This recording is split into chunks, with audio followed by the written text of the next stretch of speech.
Welcome back to the Ed Show. It was the biggest campaign rally of the 2012 election cycle so far. No kidding. Charleston police estimated about 4,000 people in attendance. The only problem, those 4,000 people weren't there to see any of the major contenders in tomorrow's GOP primary. They were there to see a non-candidate and a guy who used to be a candidate but dropped out. Stephen Colbert and Herman Cain joined forces today. Colbert is on a mission to become the president of the United States of South Carolina, and the pizza man is lending a hand. Today's rally featured a marching band, gospel choir, and vocal stylings of Herman Cain. Believe all these things, not because I told you to, but believe in yourself,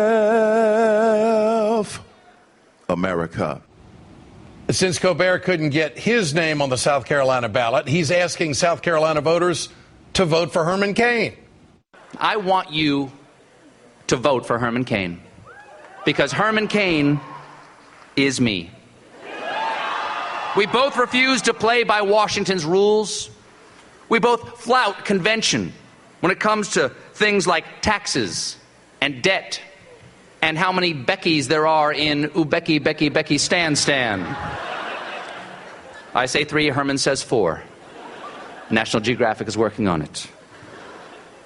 But mostly, I believe you should work for Herman Cain because he believes in hard work, the power of free markets, and he possesses the one thing I don't think I will ever have, a place on the South Carolina primary ballot.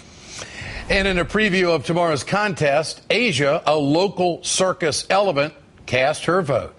She was presented with pictures of Mitt Romney, Newt Gingrich, and Stephen Colbert. Guess what?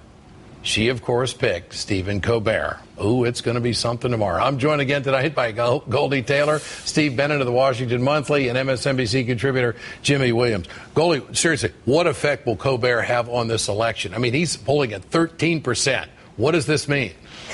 Well, I guess that's why Perry got out. He didn't look forward to getting beaten by Steve Colbert. I think that's, and every time I hear, I got to thank him for letting me hear Herman Cain sing again. Every time I hear him sing, I really feel closer to Jesus, as in dead. But, at the end of the day, it means that people are really dissatisfied with their choices. And Stephen Colbert has got a message, and it's about keeping big money out of politics. It's about telling the truth there. But he's making a mockery of this process to show us what the truth really is. And so, I applaud what Colbert and some of the others are doing to, really point to the issues like that. No doubt. Steve, you have a weekly feature on your blog highlighting the most offensive Mitt Romney falsehoods of the week. What is this week's biggest Romney lie? There's a lot to choose from this week. We had a handful that just kind of stood out. There's a lot to choose from this week, but give me the number one thing. All right, my favorite one, my top choice would be the claim he made earlier in the week that the president did not yet have a jobs plan.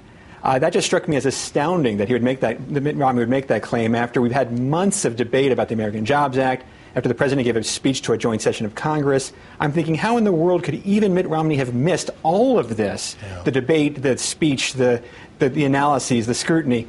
The fact that he said that the president didn't have a jobs plan to me struck me as the most glaring falsehood of the week. And while all this Republican infighting is going on, President Obama was at the Apollo Theater last night singing Al Green. Here it is. I'm so in love with you.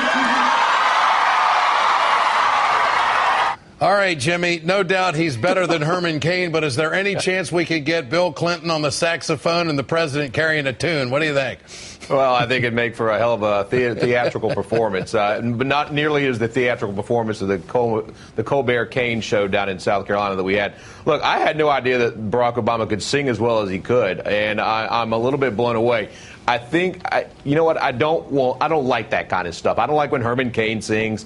I don't like when Barack Obama sings. I'm pleasantly surprised. I just want them to, lead the country and do the right thing, et cetera, et cetera. So it's nice relief. It's funny to look at, but the country's in a world of hurt. Unemployment in South Carolina, almost at 10%. We need to create 30 million jobs, and we're not doing that. So we got to kind of refocus a little bit. That goes to the heart of why people in South Carolina are so displeased, I think, to a large degree with this candidate or this field of candidates. They just don't like the slate that's before them, and that's just they're fed up at this point. And Jimmy, quickly, give me a prediction about the primary and life after after South Carolina. Well, listen, if 2 days ago I thought that Gingrich would come in second. I think he wins tomorrow by 4 to 5 points. Okay. And if he does, it gives him a fundraising boost to go into Florida.